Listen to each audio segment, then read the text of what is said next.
us understand To help us understand what happened in 1967 and how it relates to what's happening today, we're excited to have two experts join us. Naveen Sanduga is an expert in the field of program development, management, peace building, and gender issues.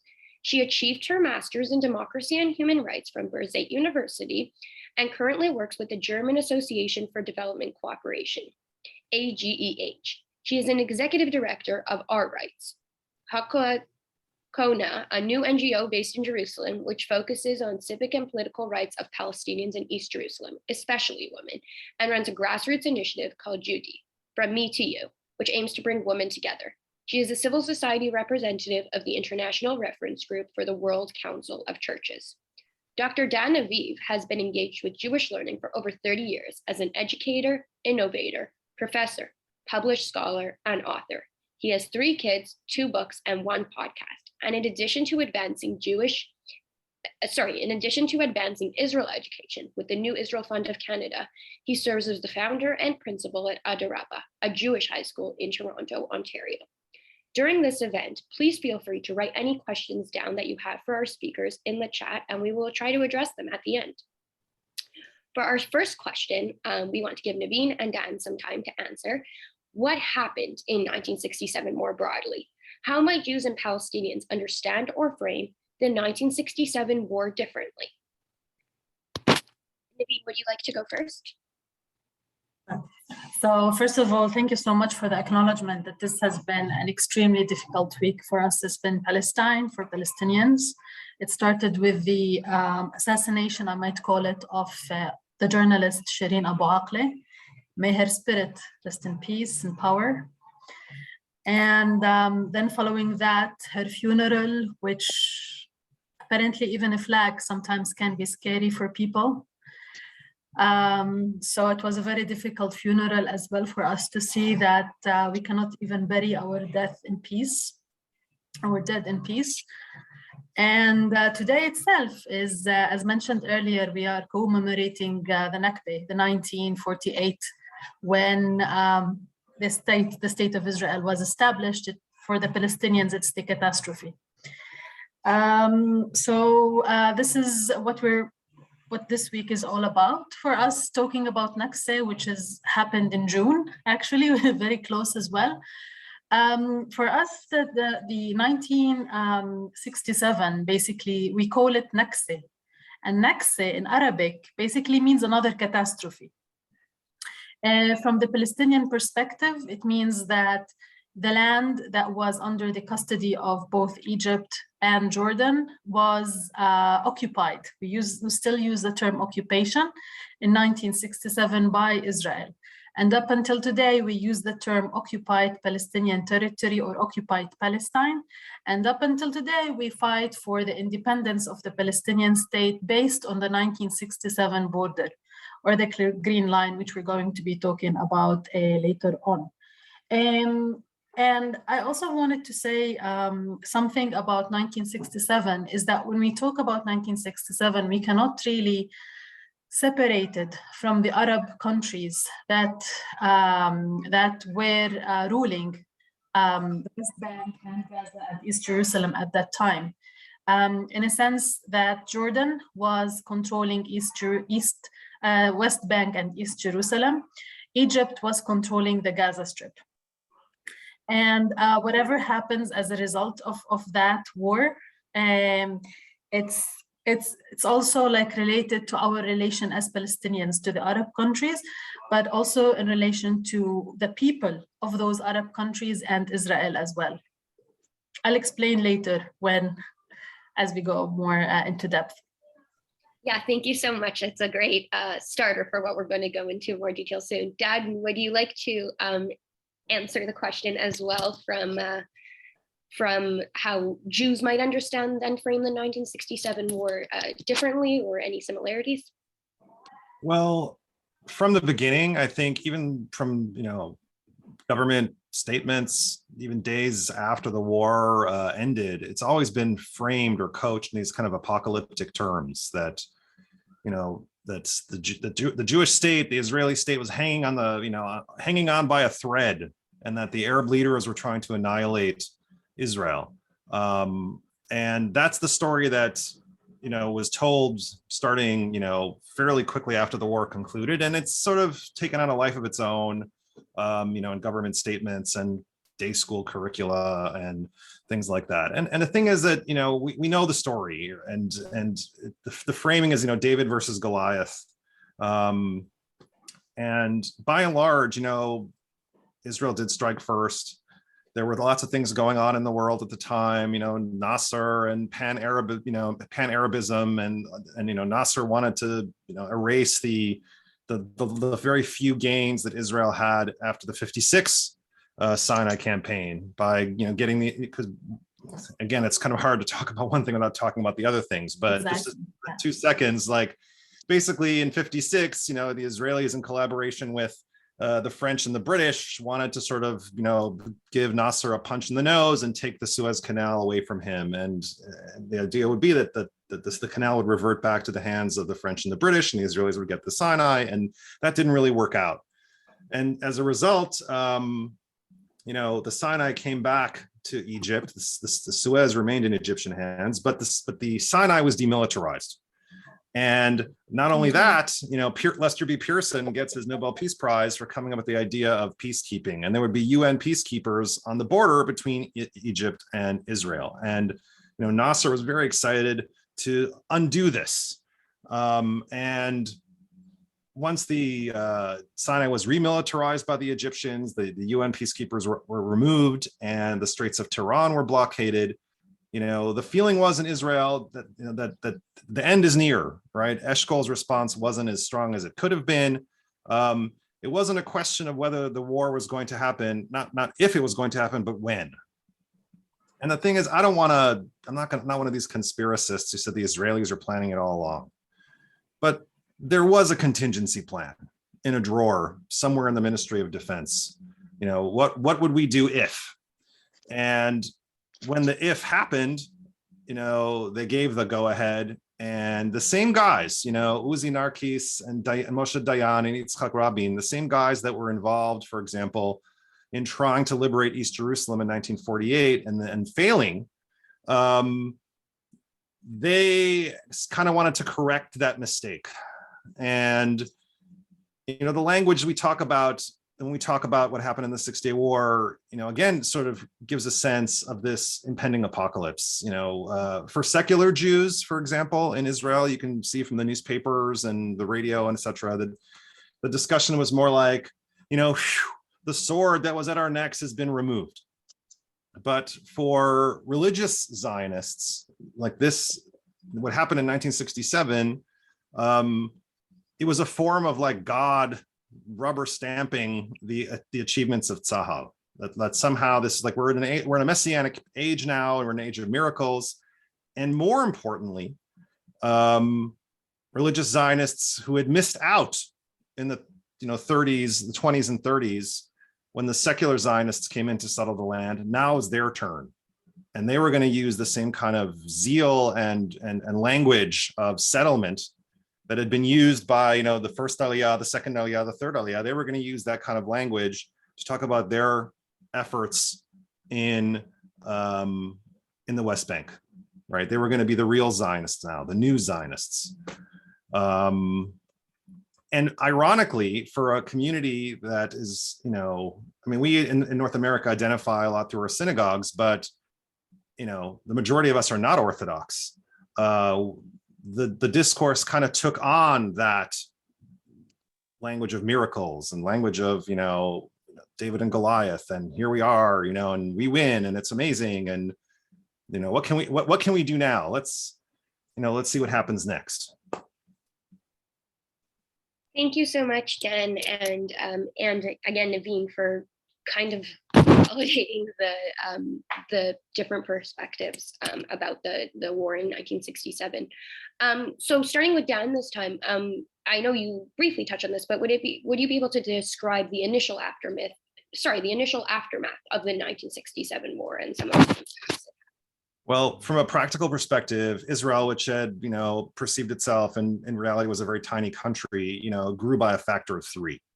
And from a strictly security perspective, the strategic depth in the south expanded from 0 kilometers to 300 kilometers. And in the east, it expanded from 0 kilometers to 60 kilometers. And in the north, it expanded from 0 kilometers to 20 kilometers over very rugged mountain terrain. So this was like a huge success, right? We could feel that the sword that was hanging at our necks or hanging over our heads or at our necks was gone. But at the same time, the Israeli government found itself responsible for 1 million additional Palestinians in these newly captured territories. And there's a lot of displacement of people. Something like, again, this US State Department puts the number somewhere around 300,000 Palestinians were displaced. Either they fled, but again, or 300,000, from their homes to Jordan. Something like 700,000 remain under Israeli control. And in the Golan Heights, it's something around 80,000 Syrians either were displaced or fled. The only populations that were given any kind of status post-war were those in East Jerusalem and the Golan. And not because the Israeli government was being charitable to this group and not charitable to that group. It was because Israel formally annexed these territories. East Jerusalem became legally part of Israel in 1967, and the Golan became part of Israel legally in 1981. And so ostensibly, the folks that live there have Israeli citizenship, but that doesn't mean that they have equality, to get permits to add a floor to their homes or even to move around freely like most Israelis do. And the thing is that we tend to think of this the occupation as being, again, depending on where you are politically, like, this was like some nefarious Likud, scheme, right? Starting with Begin all the way through to like Shamir and Netanyahu, that this was like some evil plot on the part of the Likud to mess things up for everybody in the Middle East. But the reality is, it's been 55 years, we have the documents, it's been declassified, we know what these guys were discussing during the war, immediately after the war, and weeks and months after. While the Labor government, and again, let's remember, from 67 to 77, for the first 10 years of this occupation, this was all happening under a Labor government, an ostensibly left-wing government in Israel. And already there was kind of this emerging orthodoxy about what we were going to do with the territories. But at the same time, there were already people in the cabinet who were voicing, asking questions like, well, what do we do? And like, okay, say we conquer Jerusalem, and we have to give it back. Who do we give it back to? Or, Moshe Dayan saying we need to set up a self-governing regime where the Palestinians are in charge, but we are in military control. And when he voiced this in a meeting, the justice minister kind of shot back and said, we're living in a time now of global decolonization. Like, who's going to accept this, right? Like, we can't just do whatever we want. Like, people are watching.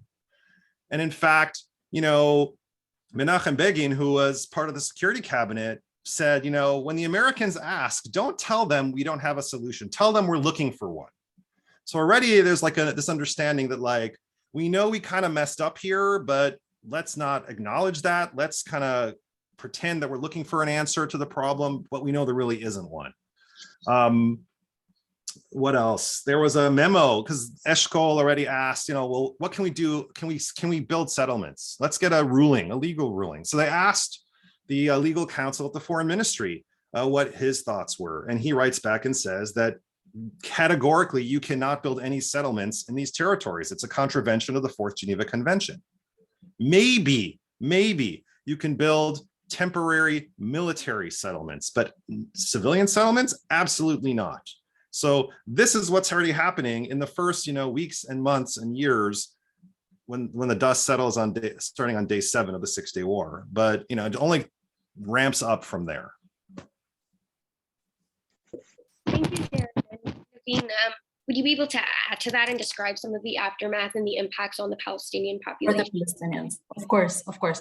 So as I mentioned earlier, that the West Bank was under the rule or control of the Jordanian Hashemite Kingdom of Jordan, and the Gaza was under the control of Egypt at the time.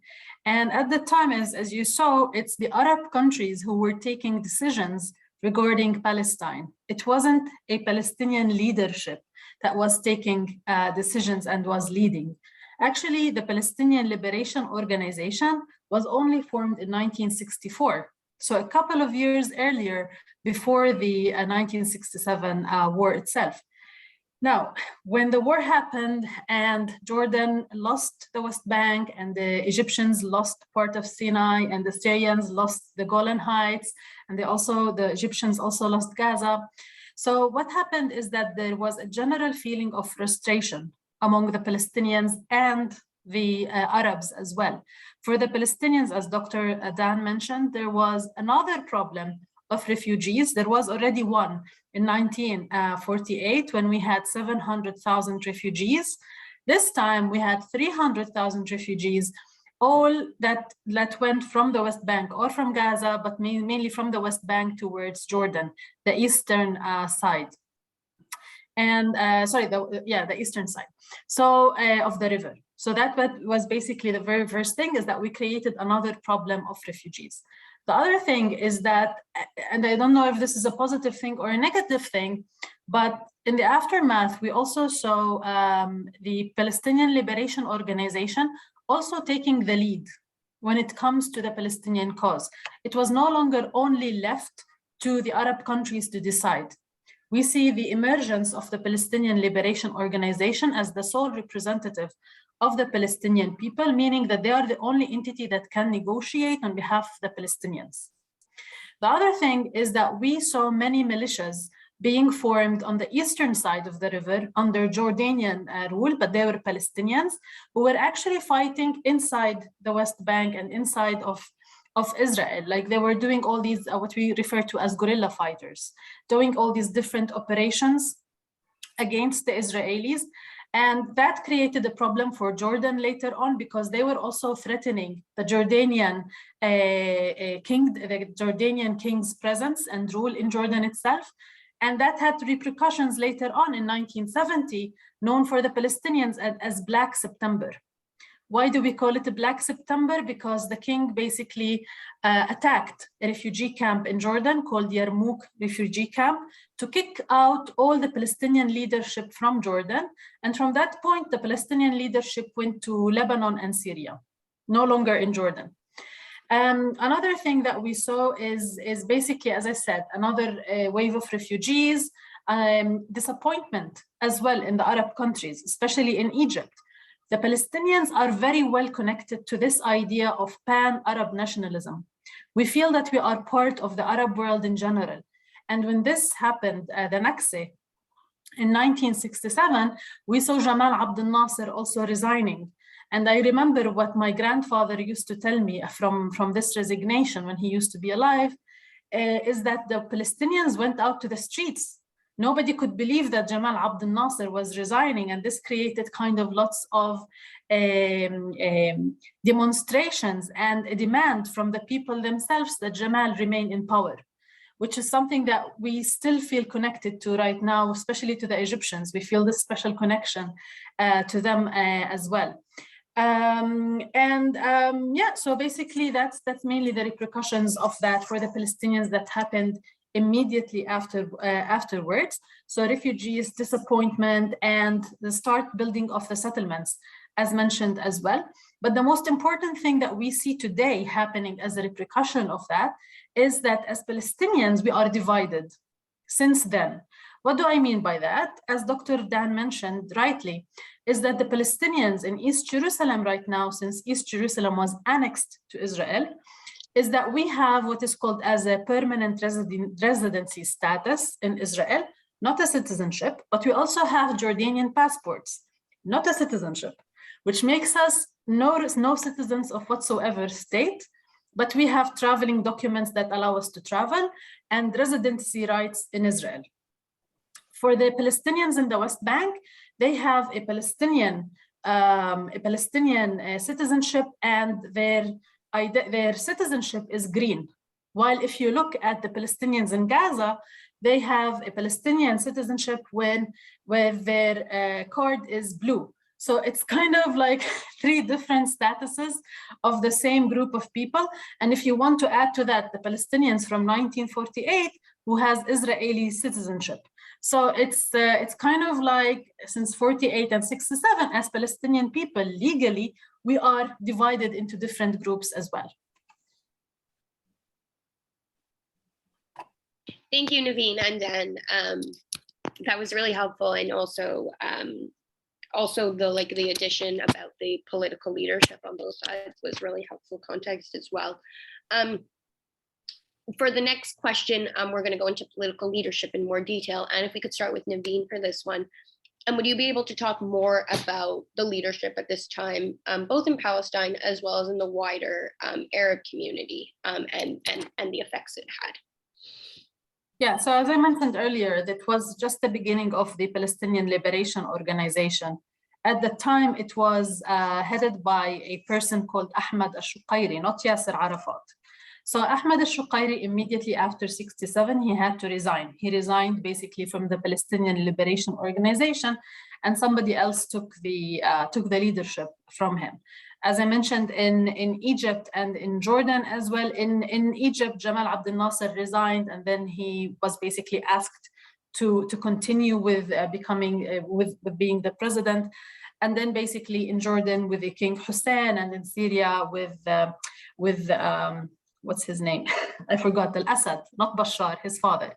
So basically, and then there was immediately afterward, there was a conference that was held in Sudan by all the Arab countries except for Syria. Syria did not participate in that conference.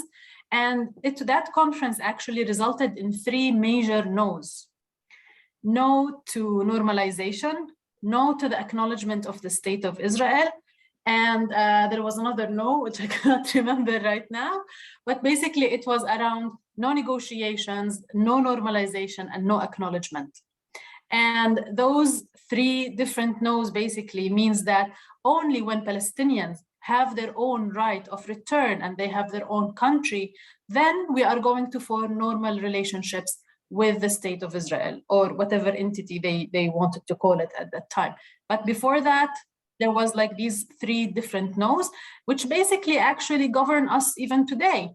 That is why, if you look at the Palestinians, were totally disappointed by the Abrahamic Accords that were signed between the United Arab Emirates and Israel, or Morocco and Israel, because for them, for the Palestinians, this is considered as a treason, that you're normalizing the relationships with Israel without solving the issue of the occupation first, without having a Palestinian state first. So everything that is happening today, it's all linked to that moment in time, 1967. Thank you so much, Naveen. And Dan, would you be able to add to that as well? Specifically around political leadership. I know you talked a little bit, sorry, I wasn't being so specific, specifically around political leadership. And I know you talked about Begin and labor. So maybe some more details around that. Yeah, I mean, so essentially, like, as I said before, like when liberals think about the occupation, they often like to sort of categorize it as like this wicked sin of the right, that the Likud and then subsequent, governments and now up to the present day of this, I don't know how to describe this government that we have in Israel right now, but it's being headed right now by a Jewish nationalist, a religious Zionist. But I mean, the idea was that this was like on them.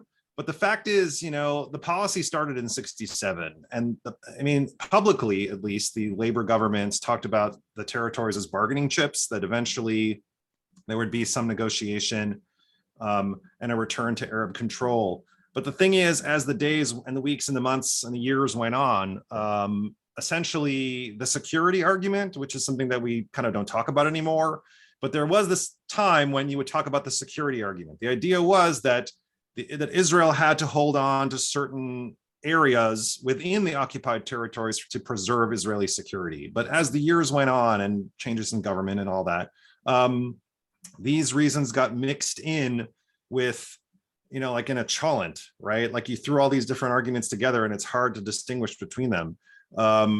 You got then a religious argument because suddenly you're returning to the lands of the forefathers, right? Like Abraham, the Machpelah tomb in Hebron, where the forefathers, the patriarchs and matriarchs are buried. And you go to Kever Rachel in Bethlehem, and suddenly the hilltops where the prophets walked is now in our hands again. And then you have a third layer, a third series of arguments, which are economic, right? Where Israel now is looking at the Palestinians in the West Bank as an exploitable labor force. So now suddenly we can't disentangle all these different reasons for holding on to these territories. And the thing is that according to, of all interesting sources, Yisrael Hayom, which I don't know if you guys are aware of that free daily that comes out in Israel. It's they used to give out these like free newspapers in the TTC, and like the Star would give out theirs, and so that there was a free daily being distributed freely in Israel that's paid for by the Adelsons. I mean, it used to be Sheldon, he's dead now, so his wife Miriam is in charge. And these guys, they funded Birthright, they funded Netanyahu's many campaigns, and they've sort of provided this free newspaper to Israelis, and they themselves kind of have created an accounting of how many settlers there are in the West Bank, and they I think the number they have now in the West Bank and the Jordan Valley is something like 490,000 as of January, and over something like 150 settlements.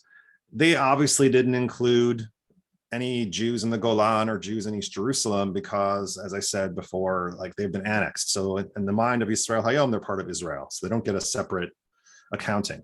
But the thing is, keeping those numbers in mind, the 490,000 over 150 settlements, at the close of the decade of labor government rule, there were more than 90 settlements that the labor government built in the Golan, in Gaza, and the Sinai, and the West Bank, and in East Jerusalem. And so basically, when there was the huge Mahapach, the overturning of the labor order, right? Because these are the guys that founded the state, right? The labor government, they were running the show for decades.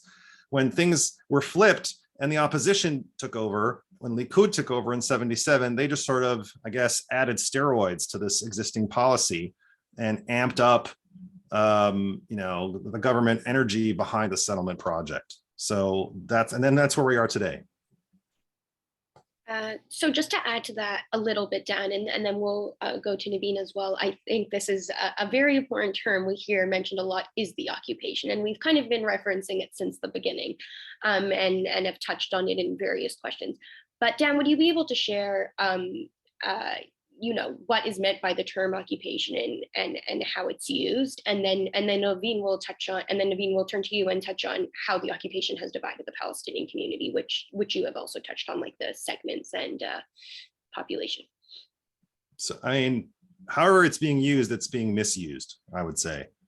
So and again, it depends on who you ask. So like if you ask folks like on like the right side of the map, in the Israeli political parties, or the Conservative Party of Canada or the Republican Party of the United States, I don't think they're going to use that word at all. I mean, I could be wrong, but they'll use any word in the English language except for that word. And there's probably sort of like even a denial that there's any Israeli malfeasance happening in the West Bank at all, as evidenced by the comments about the assassination of the Al Jazeera journalist Shireen Abu Akleh in Jenin, right? And the thing is, the Likud, when they took power in 77, they already had a whole series of talking points that were provided to them by labor.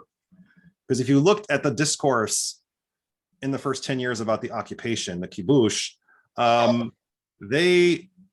they didn't, like the labor government didn't acknowledge it even as an occupation, because the argument was, Naveen mentioned that Jordan had been in charge of the West Bank. But the thing is, Jordan tried to annex the West Bank and no one acknowledged their annexation. So even their rule was not acknowledged or respected. So when the Israelis took the West Bank, they said, well, we didn't take it from a sovereign government, so technically it's not occupied.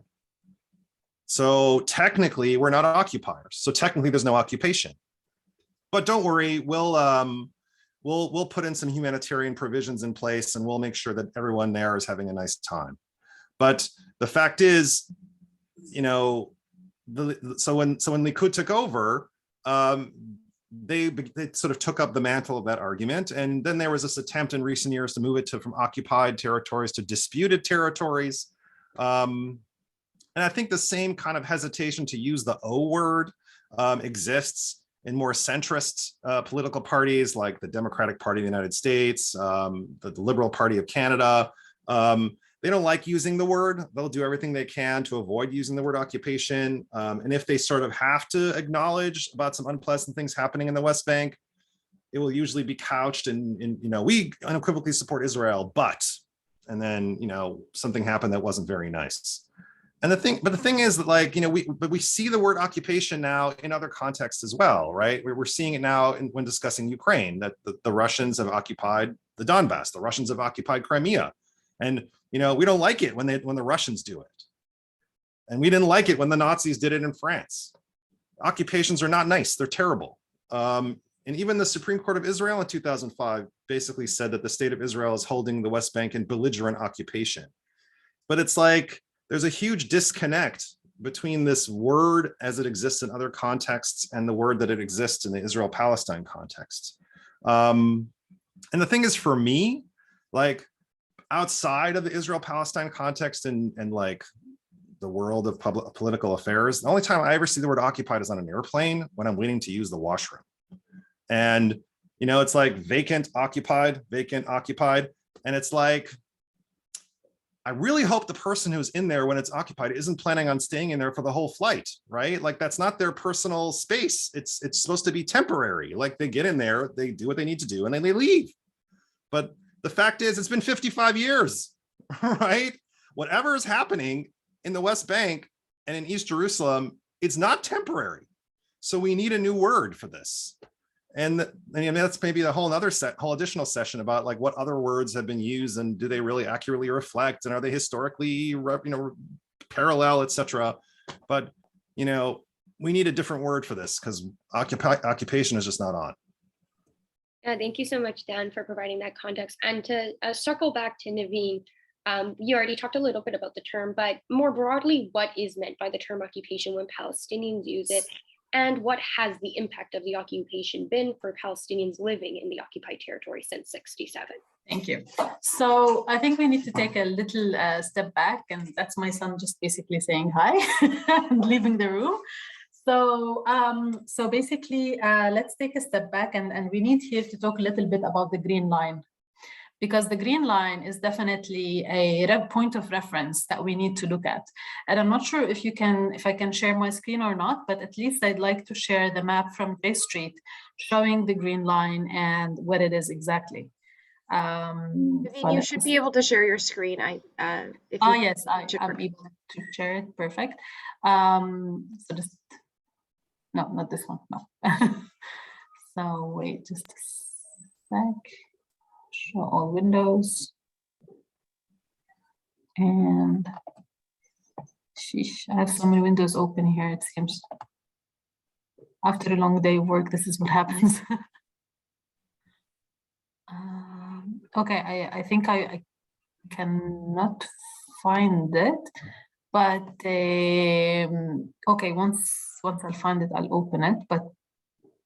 But basically, yeah, let's take a step back and talk about the Green Line. The Green Line being itself recognized as the pre-1967 borders, or the 1949 armed systems border. I hope I pronounced it correctly, right?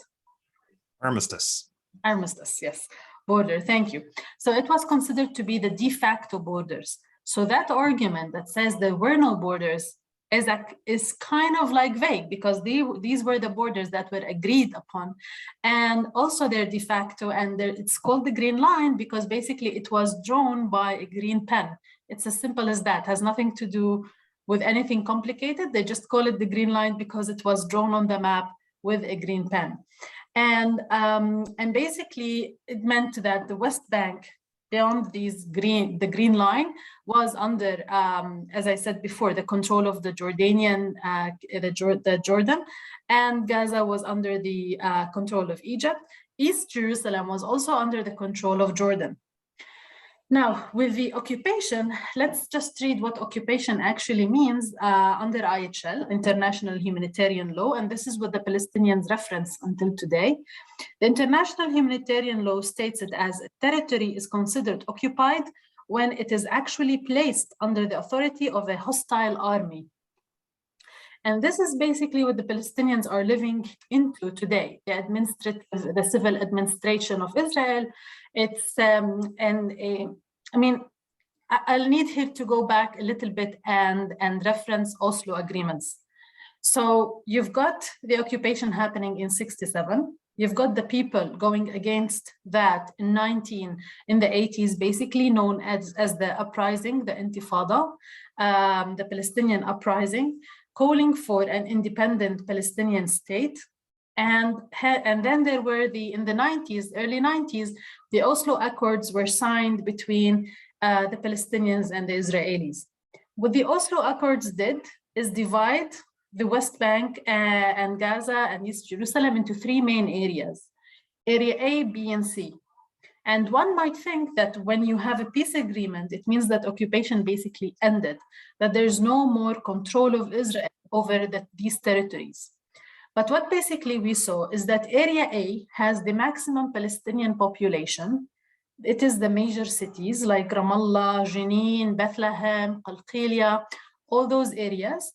They have a maximum Palestinian population, and these are under the administrative and police control or army control of the Palestinians.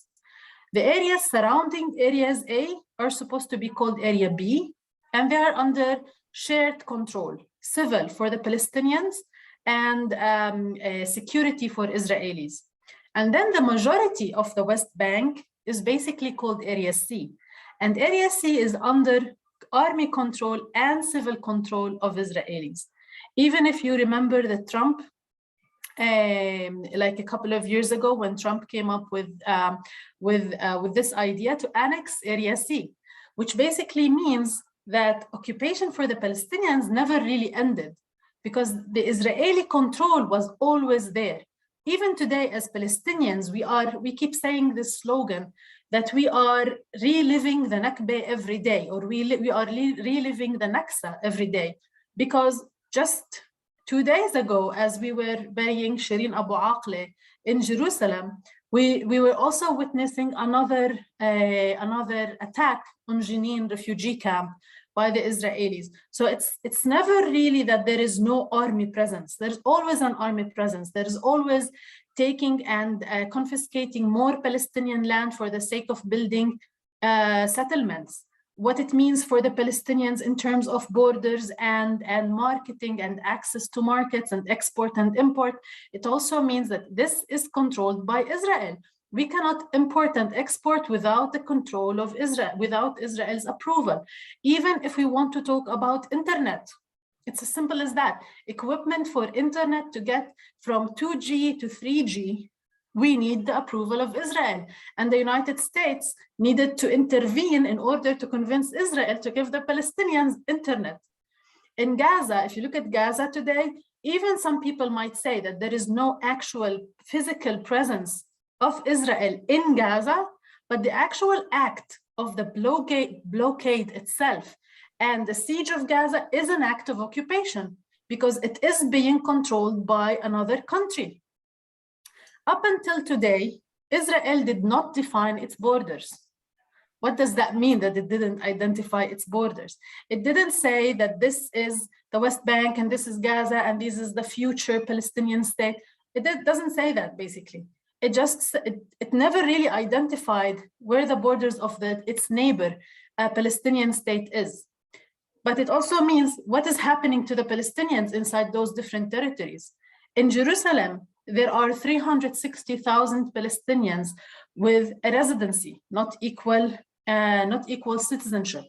In the West Bank, they're Palestinians, but their life is governed by the Israeli control. In Gaza, that's governed by Hamas internally, but everything related to the outside world is governed by Israel. So this is what occupation actually means to us. It means the lack of identification, a lack of respect for our identity, for our right of self-determination, for our right of return to the refugees. So even my son, who is 11 years old, he's constantly living in this continuous trauma, let us call it, since 67 until today. Because until today, he sees a policeman and he gets afraid because the policeman doesn't acknowledge that my child is Palestinian and he might get hurt.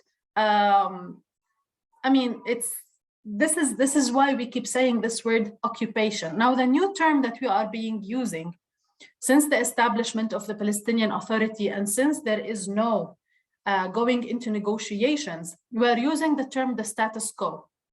And the status quo seems to be a very relaxing situation right now for the Palestinian Authority, but also for Israel. In a sense, the Palestinian Authority is receiving money, taxpayers' money from the Europeans and the Americans and the rest of the world to maintain its presence and to control the Palestinians in Area A.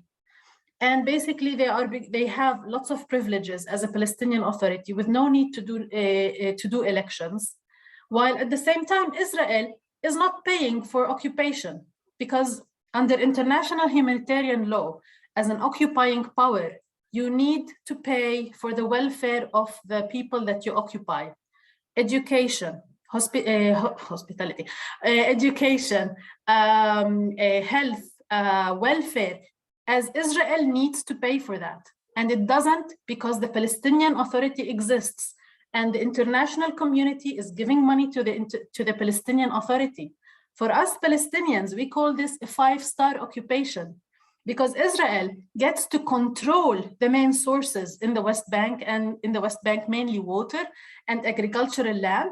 It gets to have laborers or workers for even, very cheap prices. It uses us as Palestinians for doing that, but it doesn't really pay financially.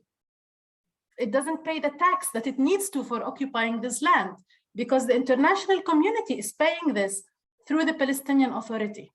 I hope I tried to explain as much as possible what it means for us.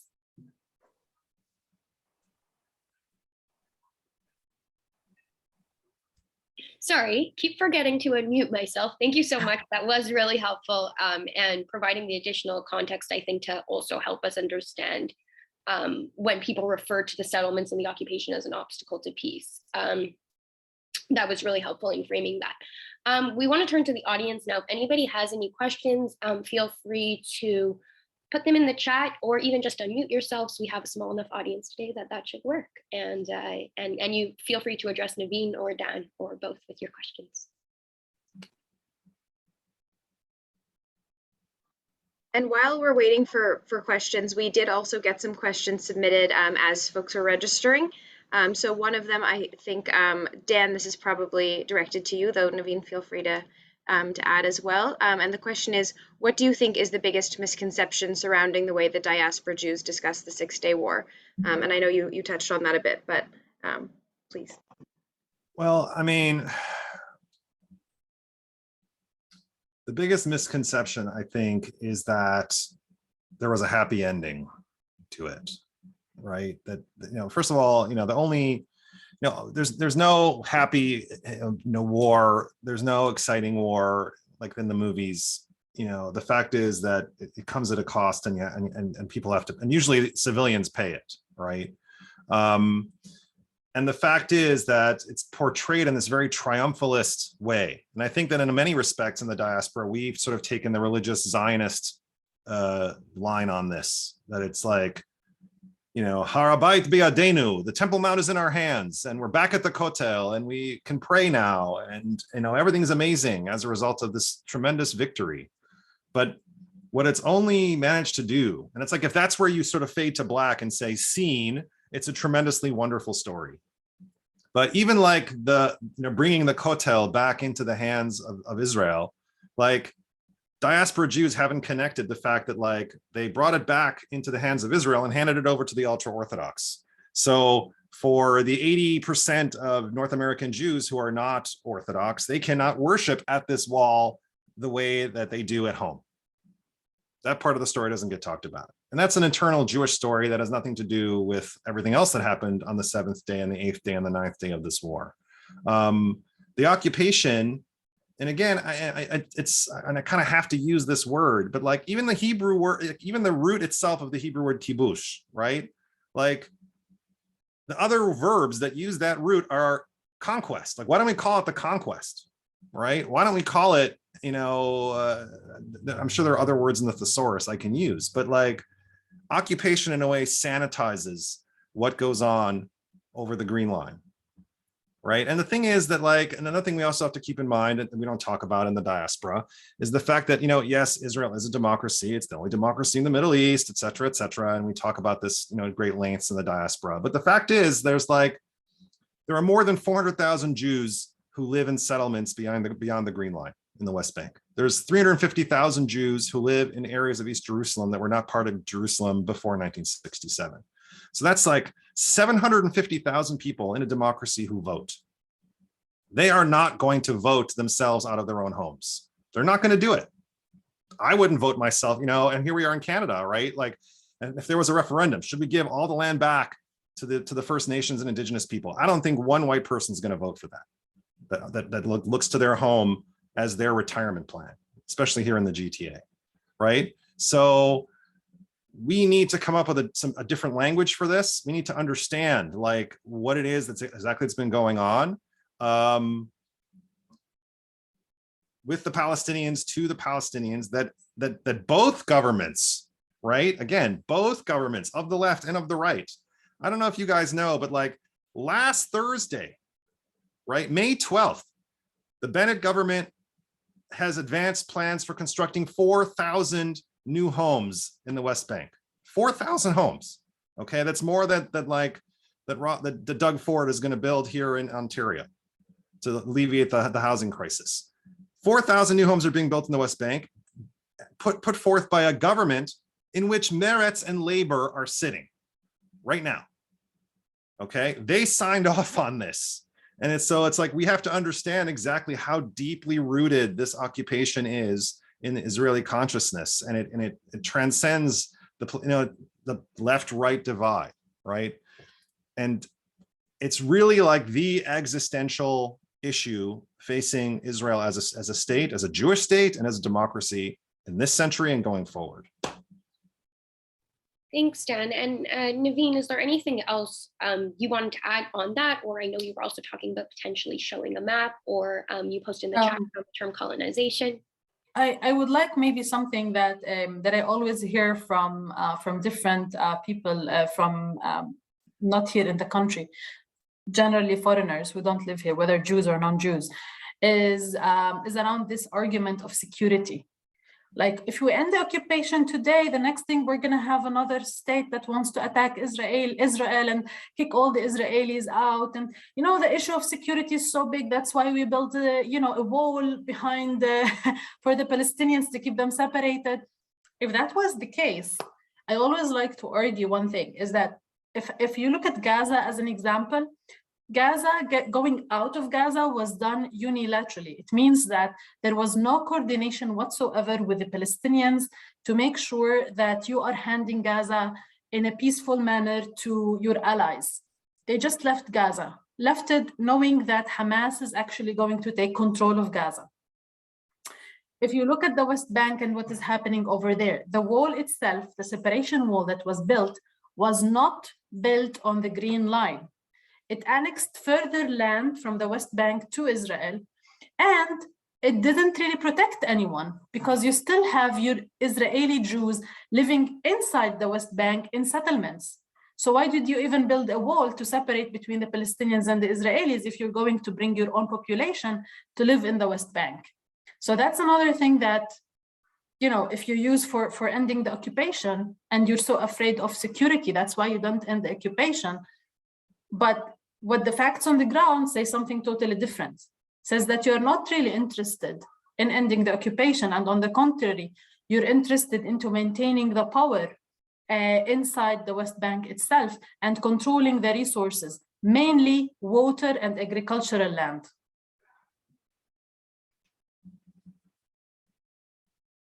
Still having trouble unmuting myself 2.5 years in. Thank you so much, Naveen and Dan, for adding that. Did anybody else have any additional questions? If not, we just want to really thank Naveen and Dan for your time today, and scheduling, coordinating with our speakers in Toronto and in Palestine.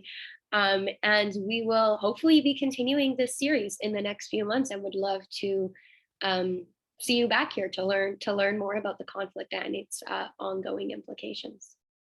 Inshallah. Thank you so much for hosting us today. you. Thank you.